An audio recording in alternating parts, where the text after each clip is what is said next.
actually took place during the rainy season. But now, because it's winter, they're not as active now. Everything's still nicely drying up. So these particular species, we call them fungus grower termites. As I was telling you, they farm the mushroom. So they've evolved in a symbiotic relationship that they live together, where the termites eat the fungus mushroom, so then the mushroom get help by being propagated. But how the system works here is it's like bees. So you get the queen, which is the egg laying machine, the king to mate with the queen, and then you get the workers who actually do the job and maintain all the feeding everybody in the mound, like soldiers. They feed everybody. So these workers. And it's very interesting system how during the first rains, so when the mound is very wet, so inside there's what we call fly islets. These are the termites where they get fat with all kinds of nice proteins, so that their abdominal get bigger, and when they fly out, they can sustain for almost one season without feeding, but starting up is the queens, the primary queens. So they're forced to fly out. They'll fly out of the mound. They've got wings. They lose their wings, and a female will release a pheromone, which will attract another mate, which will be the male one. So they'll come and mate, and then follow each other. They'll bury themselves roughly like a meter under the ground, and then start up the new mounds. Wow. So in a process of roughly like 5 times, whatever eggs comes out there becomes workers. And these guys start going out, feeding, bring the food in to start that fungus garden. So it's quite a very complex system when it's come down to the termites, how everything works around. They reckon from the size of a soccer ball, it can take like 2 years. Wow. And as soon as now there's quite a population going through there, it becomes faster. Right. You can see all these new patches from one season. So, and then eventually you end up having these big, massive mounds. So what causes them to be abandoned? It's either when there's a collapse of no breeding, taking place inside. So your primary queen can live roughly like 25, 30 years. Wow. Then when he dies, he gets replaced by secondary queen. They'll pick one of the workers and feed him with all kinds of food, special food, and that allows him to become the queen and start laying all the eggs. Wow. So and then when that queen dies, you get the last queen will be the tertiary queen in the mound. So if that tertiary queen dies, that means there's nobody which is actually now laying all the eggs, less labor. Eventually everybody die of hunger, and that leads to the collapse of the mound. Or an advert comes down at the bottom here and digs straight down to the breeding chamber and destroys everything. So that can lead to the collapse of the mound also.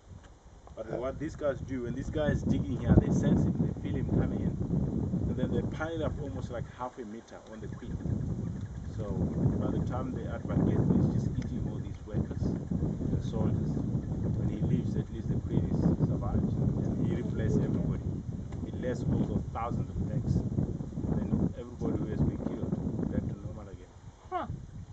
Or it happens that the collapse of the mound can be led by if there's 2 mounds next to each other. So the workers will steal some other labor from the other guys. Say, guys, let's come. There's enough job or enough food. They take them with them and say, let's go. And these guys are all coming in. And eventually now to the other mound, it's not as much job is done. So, and that's lead to everybody there, like the queen, to die of hunger. And then, they shift to one mound. How long does it take to create new ones? Like termites? To create like a new mound? No, like the actual termite. Or the termite After she itself. lays the eggs. After she lays the eggs, like how long does it take for another queen to come to? No, how long does it take for the eggs to hatch? Incubation time. Oh, incubation time. I'm not quite sure the figures there, but probably it's like these fly islets. They'll hatch during the rainy season, and then the only time they'll leave them out will be the next rainy season. So it's almost like take 1 year for everything to, not for the eggs to hatch, but for everybody to come to the adult stage. I think one season now, everything, there's all the eggs in there, all the babies. So the next season, all those fly islets are ready to fly out. Each and every year, they fly out of the mound.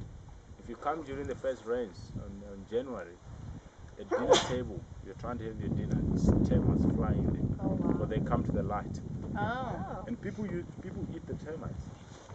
So when all these fly owlets are all flying out, these guys will come and inspect the mound that no, tonight this mound is going to fly. So they come out locally in the villages and they make a little hole inside there, shine with a flashlight. All these termites flying around, they get attracted by the lights and they get there. And these guys take like a full bag How do they of catch them? 4 termites. Just the they light fall in a comes hole on. and they pick them up. Oh. Put in a bag, take them home, and dry them. Slowly drying from the sun, and they fry them a little bit.